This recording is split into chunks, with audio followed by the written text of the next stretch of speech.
बिहार की जो दशा है उसके बारे में आप कुछ चीज़ों से मुंह नहीं मोड़ सकते हैं और कुछ चीज़ों को देख के भी अनदेखा करना पड़ता है। बात करते हैं बजट की। जो 26-27 में बजट आया है वो, और या फिर उससे पहले जितना भी बजट आया है वो, सब में शिक्षा को सबसे पहले स्थान दिया गया है। नीतीश कुमार जी का ये बहुत बड़ा उनका योगदान है हमारी ये समाज को सुधारने में, कि उन्होंने सबसे पहले शिक्षा को रखा है। ये तारीफ़ का मतलब जितना भी तारीफ़ कीजिए बहुत कम है नीतीश कुमार जी का। लेकिन उसके आगे क्या, आप बच्चों को लेके आ गए स्कूल तक, ये बहुत ही अच्छी बात है।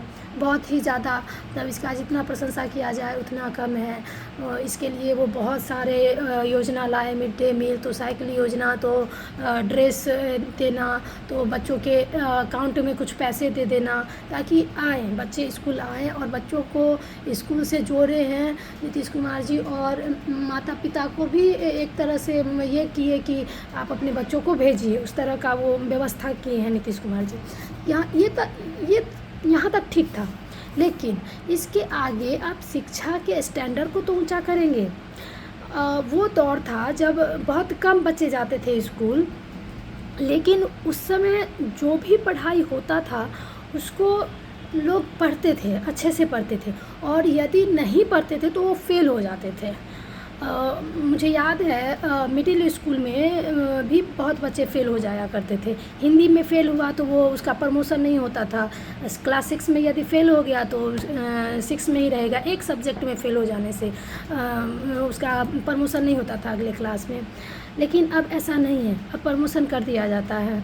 1-2 सब्जेक्ट में हुआ तब भी, और भी कि आप एक ठो मिनिमम नंबर देना ही देना है। टीचर को ये मजबूर किए हुए हैं, ऐसी व्यवस्था है कि मिनिमम नंबर देना ही देना है। लेकिन इससे होगा क्या?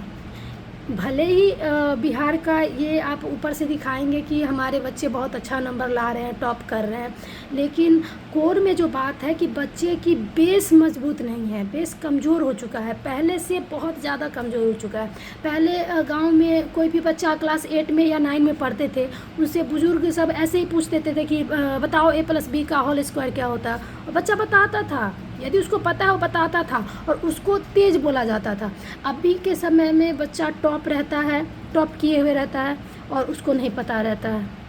तो इससे कुछ होगा नहीं। आप पेपर में तो दिखा रहे हैं कि हमारे यहाँ इतने सारे टॉप कर रहे हैं बच्चे और बच्चियाँ, इतने सारे टॉप कर रहे हैं, लेकिन वास्तविकता क्या है कि बच्चे का जो ज्ञान का लेवल है वो कम होते जा रहा है। तो केवल पेपर वर्क करने से नहीं होगा, प्रैक्टिकल भी होना चाहिए। इस पर भी सरकार को सोचना चाहिए, और ये बहुत ज़रूरी है हमारे राज्य के विकास के लिए, बहुत ज़रूरी है। जैसे शिक्षा ज़रूरी है हमारे राज्य और देश के विकास के लिए, वैसे कोर बेस मजबूत होना बहुत ज़रूरी है, जो अभी के बच्चों में नहीं है, और ये बहुत दुखद है।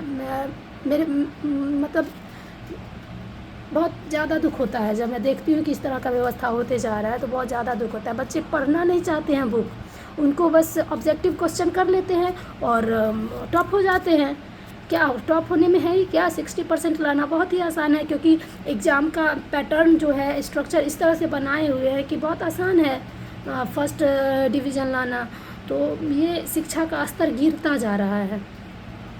केवल पेपर वर्क दिखा देने से शिक्षा का स्तर ऊंचा नहीं हो जाता है। अल्टीमेट आपका स्टूडेंट ही आपके राज्य को रिप्रेजेंट करेंगे ना। इसका अभी ताज़ा एग्जांपल है ना, जो इसरो में गई हैं, बिहार की एक लड़की जो टॉप की थी, वो इसरो में गई, और इसरो में जब उनसे पूछा गया तो वो जवाब नहीं दी, और ये बहुत ही दुखद है। एज अ बिहारी मुझे बहुत ज़्यादा दुख होता है, और सरकार को इस पे सोचना चाहिए।